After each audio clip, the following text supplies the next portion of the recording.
Hello student, आपका मेरे YouTube channel पर स्वागत है। दोस्तों, आरएस प्री की तैयारी में आहार एवं पोषण वाला जो चैप्टर था, हमने उसकी थ्योरी क्लास ख़त्म कर ली थी। आज हम एमसीक्यू प्रश्नोत्तर के माध्यम से उसके क्वेश्चंस को समझेंगे, किस तरह के क्वेश्चन पेपर में आते हैं और किस तरह के क्वेश्चन पूछे जाते हैं। इन सभी के बारे में हम चर्चा करेंगे।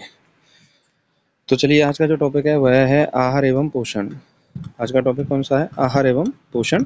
तो सबसे पहला क्वेश्चन है, संतुलित आहार किसे कहते हैं? संतुलित आहार किसे कहते हैं? तो मैं थ्योरी वाली क्लास में ही बताया है कि ऐसा भोजन जिसमें सभी पोषक तत्व उपस्थित होते हैं उसे संतुलित आहार कहते हैं। तो देखिए, इसमें पहला ऑप्शन है केवल कार्बोहाइड्रेट युक्त आहार, तो ये ऑप्शन नहीं होगा। सभी पोषक तत्व सही मात्रा में उपयुक्त आहार, ये सही है। केवल प्रोटीन, ये भी नहीं होगा, और केवल वसा, ये भी नहीं होगा। यानी सभी होनी चाहिए, कार्बोहाइड्रेट भी होना चाहिए, प्रोटीन भी होनी चाहिए और वसा भी होनी चाहिए। तो इसका राइट आंसर क्या हो जाएगा? बी। नेक्स्ट क्वेश्चन है, पोषण में प्रोटीन का मुख्य कार्य क्या है? देखिए, प्रोटीन जो होती है वो शरीर निर्माण का कार्य करती है। किसका कार्य करती है? शरीर निर्माण का कार्य करती है। तो कोई भी चीज़ है, टूट फूट है, मरम्मत है या नई कोशिकाओं का निर्माण है, तो उसमें जो प्रमुख सहायक जो पोषक तत्व है वह है प्रोटीन। तो इसका राइट आंसर क्या हो जाएगा? बी। क्या हो जाएगा? बी।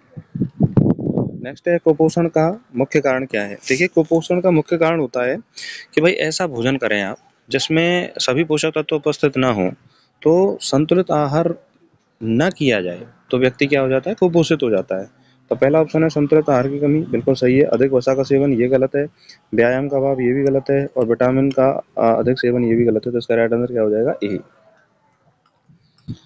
आगे हम बात करें, राष्ट्रीय पोषण मिशन किस वर्ष शुरू किया गया था? तो 2018 में। 2018 में राष्ट्रीय पोषण मिशन जो है वो शुरू किया गया था। तो इसका राइट आंसर क्या हो जाएगा? बी। राइट आंसर क्या रहेगा? बी। नेक्स्ट क्वेश्चन है, कौन सी विटामिन दृष्टि सुधारने के सहायक होती है? तो देखिए, दृष्टि सुधारने में विटामिन ए काम आती है। कौन सी काम आती है? विटामिन ए काम आती है। तो इसका राइट आंसर क्या हो जाएगा? ए। विटामिन ए दृष्टि सुधारने में काम आती है। तो इसका राइट आंसर क्या रहेगा? ए। नेक्स्ट है, आईसीडीएस का मुख्य उद्देश्य क्या है? तो देखिए, आईसीडीएस का मुख्य उद्देश्य, पहला ऑप्शन है कि बच्चों को शिक्षा प्रदान करना, ये आईसीडीएस का मुख्य उद्देश्य नहीं है। पोषण और स्वास्थ्य सेवाएं प्रदान करना, ये सही है, आईसीडीएस का मुख्य उद्देश्य यही है। और व्यावसायिक प्रशिक्षण, ये नहीं है। पर्यावरण संरक्षण, ये भी नहीं। तो इसका राइट आंसर क्या हो जाएगा? बी।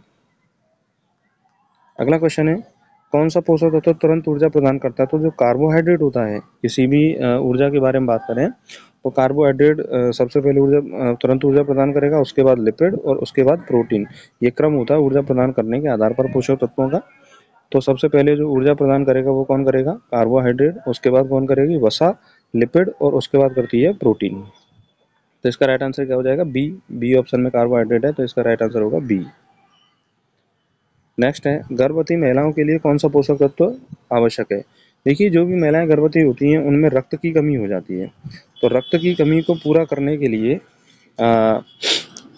आयरन की आवश्यकता होती है। और आयरन जो है वो आयरन फॉलिक के रूप में, आयरन के रूप में। और महिलाओं को कैल्शियम की आवश्यकता भी होती है। गर्भवती महिलाओं को किसकी आवश्यकता होती है? कैल्शियम की। तो इसमें आयरन फॉलिक और आयरन, कैल्शियम। तो इसका राइट आंसर हो जाएगा उपरोक्त सभी। डी इसका राइट आंसर होगा। नेक्स्ट है, मिड डे मील योजना का मुख्य उद्देश्य क्या है? देखिए, भारत सरकार के द्वारा 1995 में 1995 में मिड डे मील योजना की शुरुआत की गई है। मिड डे मील योजना में शिक्षा को बढ़ावा देना इसका मुख्य उद्देश्य नहीं है। बच्चों में कुपोषण को कम करना, यह इसका मुख्य उद्देश्य है। और ग्रामीण विकास इसका मुख्य उद्देश्य नहीं है। खाद्य उत्पादन इसका मुख्य उद्देश्य नहीं। तो इसका राइट आंसर क्या हो जाएगा? बी। बच्चों में कुपोषण को कम करना। नेक्स्ट है, आयोडीन की कमी से कौन सा रोग होता है? आयोडीन की कमी से कौन सा रोग होता है? तो आयोडीन की कमी से गॉइटर, घेंगा रोग हो जाता है। कौन सा रोग हो जाता है? घेंगा रोग हो जाता है। तो इसका राइट आंसर क्या हो जाएगा? बी। अगला क्वेश्चन है, कुपोषण की पहचान करने के लिए कौन सी तकनीक उपयोग में ली जाती है? तो देखिए, कुपोषण की पहचान करने के लिए BMI, बॉडी मास इंडेक्स का उपयोग किया जाता है। तो ये राइट आंसर होगा। और रक्त परीक्षण से कुपोषण की पहचान नहीं होती, टीकाकरण से नहीं होती, और DNA परीक्षण से नहीं होती। तो इसका राइट आंसर क्या हो जाएगा? ए। बॉडी मास इंडेक्स जो होता है वो कुपोषण की पहचान करता है। नेक्स्ट है, राष्ट्रीय पोषण सप्ताह कब मनाया जाता है? तो देखिए, जो सितंबर महीने की 1 से लेके जो 7 तारीख होती है, सितंबर में 1 से लेके और जो 7 तारीख होती है उसमें राष्ट्रीय पोषण सप्ताह मनाया जाता है। तो इसका राइट आंसर क्या हो जाएगा? बी। राष्ट्रीय पोषण सप्ताह जो है वो कब मनाया जाता है? 1 से 7 सितंबर के बीच। नेक्स्ट है कैल्शियम की कमी से कौन सा रोग होता है? तो कैल्शियम की कमी से हड्डी, देखिए कैल्शियम जो है वो हड्डियों के लिए ज़रूरी है, बोन के लिए ज़रूरी है कैल्शियम। अब बोन अगर कैल्शियम की कमी हो जाए तो हड्डियाँ क्या होती हैं, कमज़ोर हो जाती हैं। तो हड्डियों में धीरे धीरे क्षरण होना शुरू हो जाता है, उस रोग को बोलते हैं ऑस्टियोपोरोसिस। क्या बोलते हैं? ऑस्टियोपोरोसिस। तो इसका राइट आंसर क्या हो जाएगा? बी। मधुमेह इसमें नहीं होगा, एनीमिया नहीं होगा और पोलियो नहीं होगा। नेक्स्ट है पोषण में वसा का मुख्य कार्य क्या है? पोषण में वसा का मुख्य कार्य क्या है? देखिए जब हम भोजन कर रहे हैं, संतुलित आहार कर रहे हैं, तो उसे पोषण कह रहे हैं। तो पोषण में वसा क्या काम करती है? वसा मांसपेशियों का निर्माण करती है। वसा मांसपेशियों का निर्माण करती है, ऊर्जा का भंडारण है। तो देखिए पोषण में वसा जो है वो ऊर्जा के भंडारण के रूप में काम आती है। किसमें काम आती है? ऊर्जा के भंडारण के रूप में काम आती है। तो इसका राइट आंसर क्या हो जाएगा? बी। नेक्स्ट है फूड फोर्टिफिकेशन का क्या अर्थ है? देखिए फूड फोर्टिफिकेशन को बोलते हैं भोजन में हानिकारक तत्वों को जोड़ना, ये गलत है।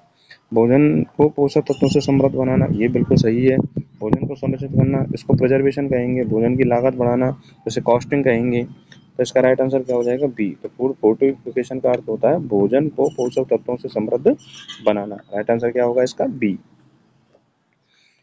आगे है राजस्थान में पालनहार योजना किसके लिए लागू है?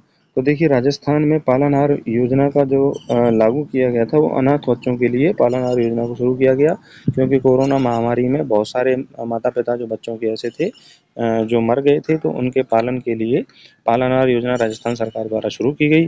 तो इसका राइट आंसर क्या हो जाएगा? बी। क्या होगा? बी।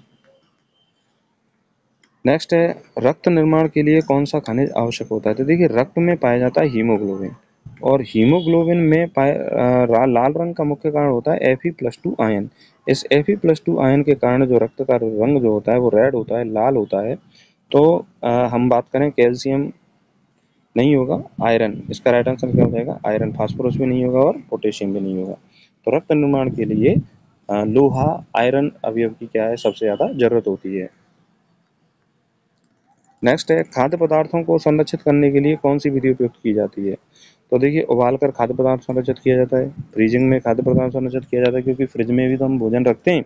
ड्राइंग, सुखाकर भी खाद्य पदार्थों का संरक्षण किया जाता है। तो इसका राइट आंसर क्या हो जाएगा? उपरोक्त सभी। क्या होगा राइट आंसर? उपरोक्त सभी। नेक्स्ट है कुपोषण मुक्त राजस्थान अभियान का उद्देश्य क्या है? यानी कि राजस्थान में कुपोषण मुक्त जो अभियान चलाया जा रहा है, इसका उद्देश्य है महिलाओं और बच्चों को कुपोषण से कम करना। तो रोजगार उपलब्ध कराना इसका उद्देश्य नहीं है। बच्चों और महिलाओं को कुपोषण कम करना, शिक्षा का प्रसार इसका उद्देश्य नहीं है। खाद्य उत्पादन इसका उद्देश्य नहीं है। तो इसका राइट आंसर क्या हो जाएगा? बी। नेक्स्ट है इंदिरा रसोई योजना का मुख्य उद्देश्य क्या होता है? देखिए इंदिरा रसोई योजना इसलिए शुरू की गई है कि राजस्थान सरकार ने ये नारा दिया था कि कोई भूखा ना सोए, यानी कोई भी गरीब व्यक्ति है जिसके पास पैसे की कमी है वह भी अपना भरपेट भोजन कर सके। तो 8 रुपए की थाली में भोजन कराया जाता है। तो इसमें इंदिरा रसोई योजना में सस्ता और पौष्टिक भोजन उपलब्ध कराया जाता है। तो इसका राइट आंसर क्या होगा? ए। रोजगार सृजन इसमें नहीं है, ग्रामीण विकास नहीं है, जन संरक्षण इसमें नहीं है। तो इसका राइट आंसर क्या हो जाएगा? ए।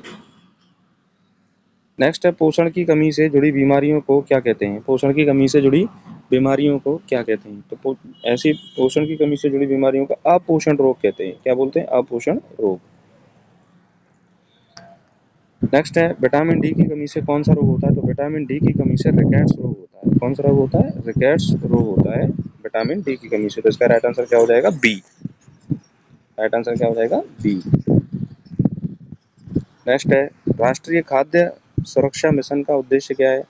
तो देखिए राष्ट्रीय खाद्य सुरक्षा मिशन का उद्देश्य है कि भोजन उपलब्ध कराना। सभी जितने भी लोग हैं भारतवर्ष में सभी को भोजन उपलब्ध कराना इसका मुख्य उद्देश्य है। तो इसका राइट आंसर क्या हो जाएगा? ए। खाद्यान्न उत्पादन को बढ़ाना। खाद्यान्न उत्पादन बढ़ेगा तभी तो भोजन उपलब्ध होगा। स्वास्थ्य सेवा इसका उद्देश्य नहीं है, जल संरक्षण इसका उद्देश्य नहीं है, शिक्षा प्रसार भी इसका उद्देश्य नहीं है।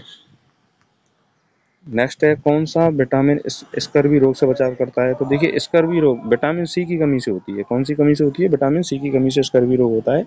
तो यदि शरीर में विटामिन सी को लिया जाए तो स्कर्वी रोग नहीं होगा। तो इसका राइट आंसर क्या हो जाएगा? बी।